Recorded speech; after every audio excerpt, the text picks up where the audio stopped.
E essa função, ao lermos isto, ao termos conhecimento de que há muitas situações destas, nós sentimos que essa função de proteção dos agentes da cadeia hierárquica não está a ser levada a cabo.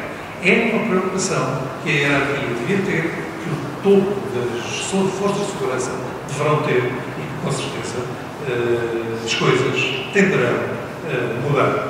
Temos também aqui, enfim, o testemunho do Luís Bastos, do grupo de intervenção da GNR, em que descreve uma ação em Barcelos, de que foi vítima de um tiro num braço, e fala igualmente da ausência de apoio psicológico na página 67. Apoio psicológico só obtive do pessoal que me telefonava a perguntar como estava, ou seja, dos colegas e amigos.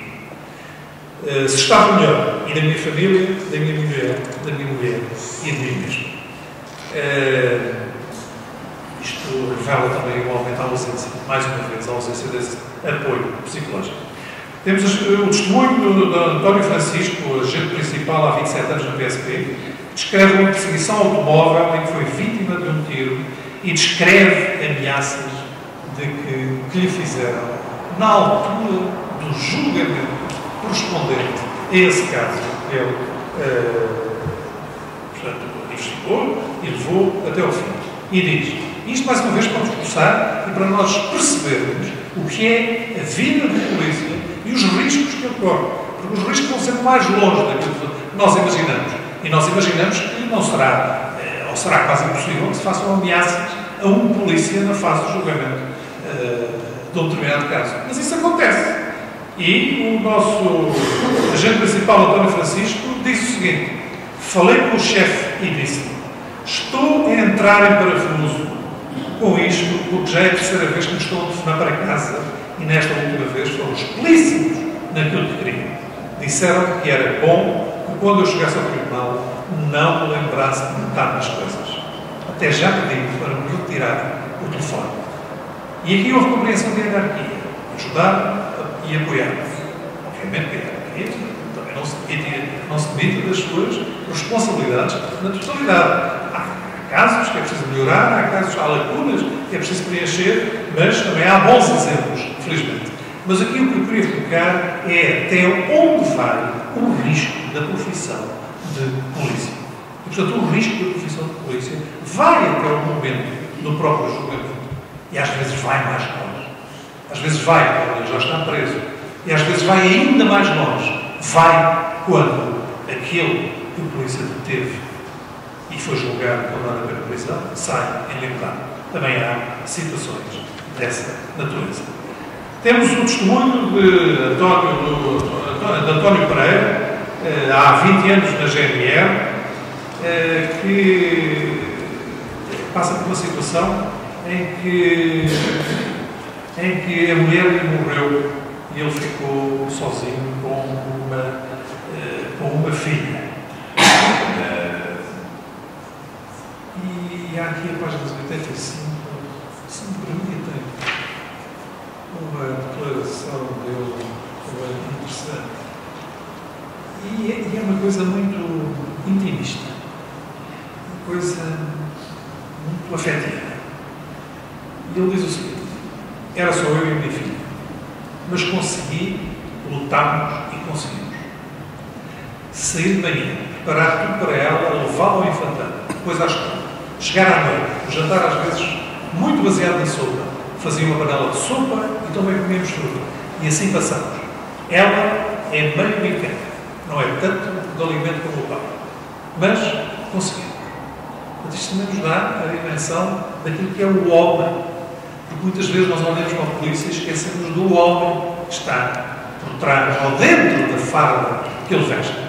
E só nos lembramos e só olhamos para o polícia. Ou seja, só olhamos para a farda. Mas dentro daquela farda está o homem ou está uma mulher. Com os mesmos dramas que qualquer um de nós. E esta história deste homem que morreu a polícia é importante para nós vermos o que é a alma desse homem, que é igual à alma de outro profissional qualquer, em qualquer outra área. E a forma intimista como ele descreve isto, a sua situação, a situação em que ficou. Há igualmente a situação do agente principal da PSP, do agente Moutinho, que em páginas 98 também nos diz uma coisa interessante. Vir para a PSP foi a realização de um sonho. Foi uma profissão que escolhi. É uma profissão de que me orgulho. Independentemente de tudo aquilo que nós vemos na rua, do mal que acontece connosco ou com os nossos colegas, das situações caricatas e das situações mais graves, quero continuar a ser polícia.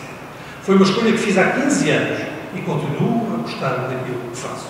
No fim do curso da PSP, não fiz um juramento só por fazer. Fiz um juramento para defender a honra e a pátria em todos os aspectos.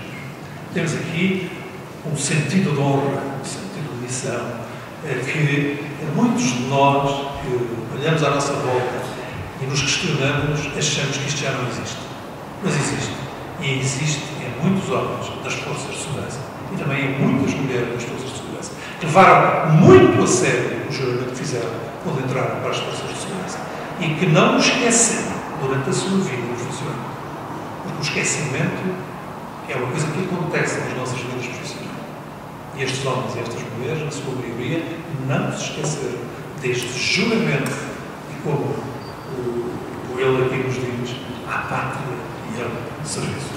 Acho que é um testemunho muito interessante. Temos o caso do inspetor Miguel Santos, inspetor da Polícia Judiciária, que é um nome fictício. E eu não vou ler o testemunho que ele aqui nos traz relativamente à morte de um colega, o inspetor José Melo, que foi morto numa emboscada em Marco Canaveses, com tiros no Internacional. Acho que foi a única situação desta natureza e desta violência que aconteceu em Portugal. E este testemunho é um testemunho emocionado e emocionante. Tenho certeza que todos lerão o livro e que todos perceberão o quão é importante esse testemunho e que nos vai e que vos irá emocionar a todos. E vemos também, mais uma vez, as dificuldades que é o exercício desta profissão na área da segurança interna. E há muitos mais. Há aqui uma entrevista interessantíssima do presidente da Federação Nacional dos Sindicatos de Polícia, Pedro Magrinho, da Polícia de Segurança Pública, que foi militar, depois optou pela Polícia de Segurança Pública, é hoje o responsável por estas associações e que dá uma entrevista que nos coloca no ponto de quem começa a perceber os problemas da polícia. E não é de quem dá a entrevista. Nós verificamos que o Pedro Magrinho, quando dá a entrevista, sabe bem o que está a dizer e conhece a fundo a PSP. Mas quem não conhece os problemas das forças de segurança, lendo esta entrevista, começa a perceber com realismo aquilo que são os problemas da PSP. E é uma entrevista que eu também aconselho a ler, porque vale a pena e foca muito bem os problemas que as forças de segurança passam hoje. Podemos também falar no caso do José Domingos Rosado da Silva, que é um caso de suicídio por razões desconhecidas e que deixa a sua mulher e o filho, e a sua mulher ainda hoje não sabe porque o marido morreu. A única coisa que ela se suicidou, a única coisa que ela diz é que ela andava triste. E andava triste já há muito tempo. E nós perguntamos se ele andava triste há tanto tempo, porquê que ninguém viu que ele andava triste? Porquê que a hierarquia não parou?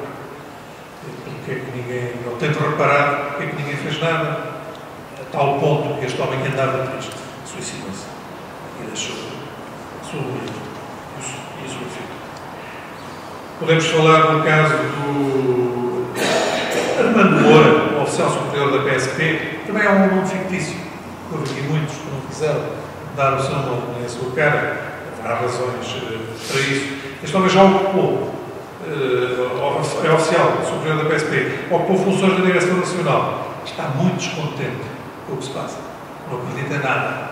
Portanto, foi um homem que ficou desiludido com a evolução que as forças de segurança, neste caso a PSP, foi tendo ao longo dos anos. Temos aqui um caso mais ou menos caricato do agente da PSP Ruben Azevedo. Eu digo que era caricato porque este homem foi mordido no exercício das suas funções.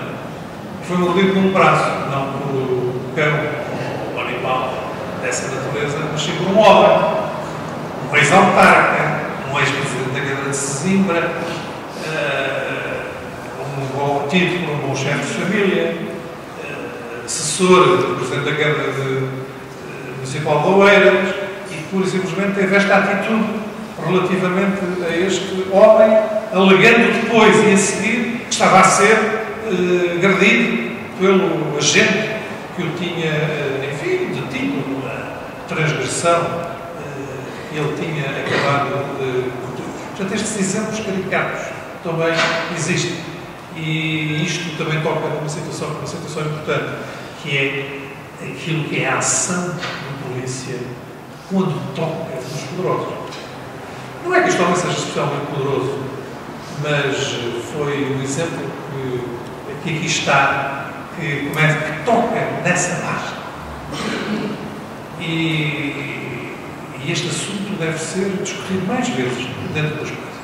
Porque é inadmissível que um polícia deixe de levar a cabo as suas funções, ou que tenha um limite ao exercício das suas funções, que eu quero que não aconteça, por causa da qualidade da pessoa que está em causa na investigação ou no ato de polícia que estão a exercer. E, portanto, isto é uma matéria que deve ser muito pouco discutida nas polícias, mas que deve ser discutida, porque não pode haver limites.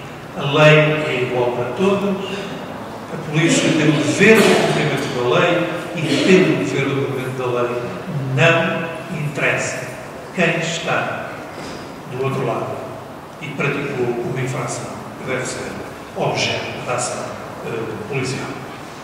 Bom, eu não posso, sob pena de gastar o tempo todo, e aconselho vivamente a leitura deste livro, que é muito interessante. Estas histórias são todas muito interessantes. E por trás de cada uma desta história há sempre um problema de segurança interna que nós detectamos o que se quer dizer. Há sempre um problema de funcionamento das polícias que nós percebemos o que querem dizer com esse testemunho. E, portanto, cada um destes testemunhos são uma lição na área da segurança e são uma lição que nos é dada a nós. Agora, para finalizar, eu diria que há aqui cinco preocupações centrais que se retiram desta leitura do livro. A primeira tem a ver com as condições de trabalho das forças de segurança, e mais especificamente na GNR e na PSP. E mais especificamente ainda na PSP. E na PSP, porque a PSP está sediada nas maiores áreas metropolitanas e, portanto, tem uma visibilidade muito maior. A sua ação tem uma visibilidade muito maior. E nós sabemos hoje que as condições de trabalho são condições de trabalho que se foram degradando ao longo dos anos. E hoje podemos dizer que, em alguns sítios, em muitos sítios, são condições de trabalho de grande degradação, a nível do equipamento, a nível das esquadras, a nível da formação. E, portanto, isso, infelizmente, acontece, e é esse o ponto de situação nas nossas forças de segurança, especialmente na Polícia de Segurança Pública. E isto tem a ver com a questão. Nós tivemos o 25 de abril de 1974, e ainda bem que o tivemos, e imediatamente assim encarámos esta revolução, se assim quisermos designar, não vale a pena agora estarmos a discutir isso, como a transformação da sociedade portuguesa. E a sociedade portuguesa precisava, efetivamente, de uma transformação. E o 25 de abril trouxe as responsabilidades dessa transformação. Mas as transformações, quando são feitas de uma forma abrupta, nunca dão um bom resultado. E essas transformações foram feitas de uma forma abrupta. Porque não houve a preocupação de construir imediatamente, ao 25 de abril de 1974, aquilo que nos diz respeito a